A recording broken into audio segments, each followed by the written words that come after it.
What's up, guys? It's me, Tiff, and ETH Denver took my live crypto event virginity.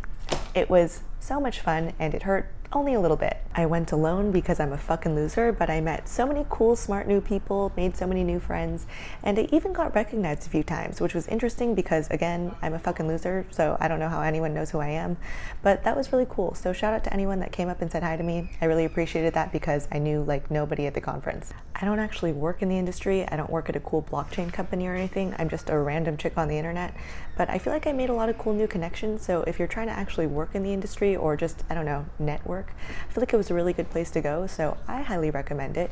I am not being paid to make this video, by the way, but ETH Denver did hook me up with this super cool Spork Whale pass.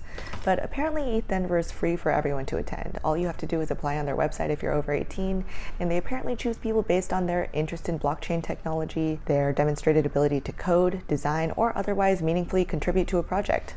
All of which are skills that I personally do not have, but they let me attend anyways. Apparently ETH Denver actually lasted over a full week, but I only went for like 3 or 4 days and I had a really good time. I think next year I would probably go longer, but let's just talk about, I guess, tips for if you want to go to ETH Denver next year, because there are some things I wish I did differently. First of all, in terms of what to pack, I definitely overpacked because I thought it was going to be way colder than it really was, and I'm a little bitch about the cold, so I bought like 5 different parkas and puffy jackets from Amazon and gloves and beanies and long underwear, which I didn't use any of them. Also at the actual conference, there's a bunch of free beanies, free merch, free t-shirts, so you know what, if you want to just save money, just skip the beanies and steal a bunch of beanies from the conference. I obviously don't know how cold it'll be next year though, but personally I got by with a leather jacket and like jeans, so hopefully it's the same next year, but I'd just say you probably just need one really warm jacket and you're probably fine. I also wish that I paced myself more because there are obviously so many cool events and side events, which we can talk about in a second, but I went really hard the first night and I was really hungover throughout most of the conference actually, because I did go out and went pretty hard all nights at all of the side events. So I would probably recommend pacing yourself, especially if you're going to go for a full week. Definitely don't drink too much the first few nights because I did that and I regret it. But I made it to the conference anyway. I came pretty hungover and I wish I had scheduled more because all of the official ETH Denver events are listed on the website, and I didn't really schedule anything. I kind of just showed up to the conference and met random people in the lounge areas and kind of followed them around to whatever they were going to, which works for me because I don't actually work in the industry, so there wasn't anything specific that I really needed to see or watch.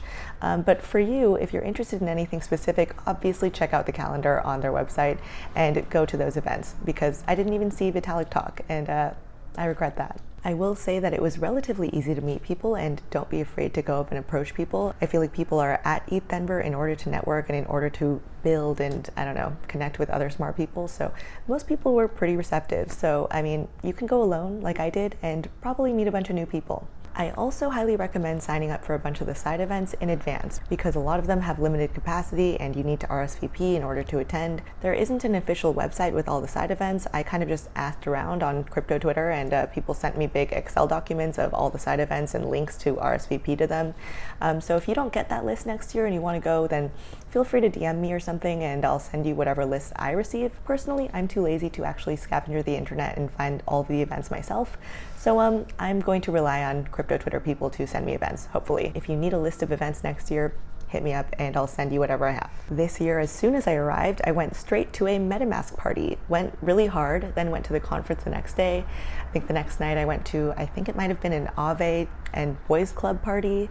I also went to a Cointelegraph party, and I don't know, there's so many cool side events. Obviously, if you're a hacker or a coder or you're building something cool, then I'd recommend participating in the hackathon. I mean, I'm obviously none of those things, so I didn't do that, but it seemed very cool and very impressive, so recommend that if that's something you're interested in. And honestly, it was pretty straightforward. I mean, just go. You can go alone. You can even stay at a hostel. I actually stayed at a hostel the first night, so it was really cheap because I had a hotel booked during the weekend, but I came one night early. So I stayed at a little hostel. It was called, I think, 11th Avenue Hostel. It was quite cheap, and it was actually located next to a lot of the side events. A lot of those side events took place at Temple Denver, which I think is a club.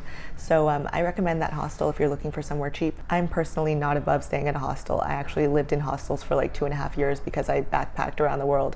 So, I mean, I guess that's a story for another day, but if you're not above staying in a hostel, I recommend that one, 11th Avenue Hostel. Now I'll just include a bunch of random clips and videos of ETH Denver. Most of you probably aren't super interested in this at all, but I'll include some anyway. And I had a really good time. Go meet cool people, highly recommend it, and I want to go next year. So if you're going next year, hit me up so that I have more friends to hang out with.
That was so fun. I'm still exhausted.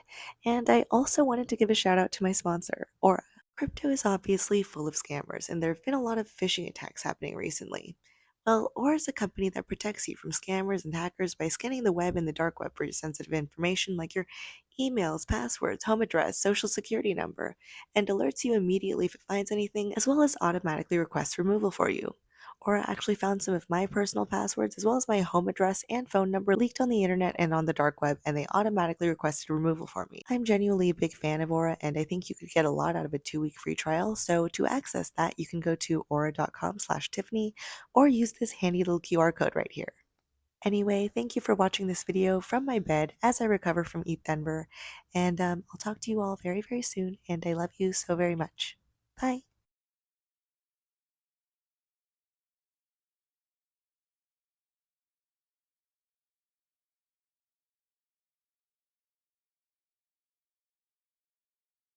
This is my Marvel style end credit scene, and here I will showcase the people that came up and said hi to me, which again, I appreciate. Thank you for coming up and saying hi to me. I didn't know too many people going into this, so I actually really appreciated that. So here's some people I met at ETH Denver.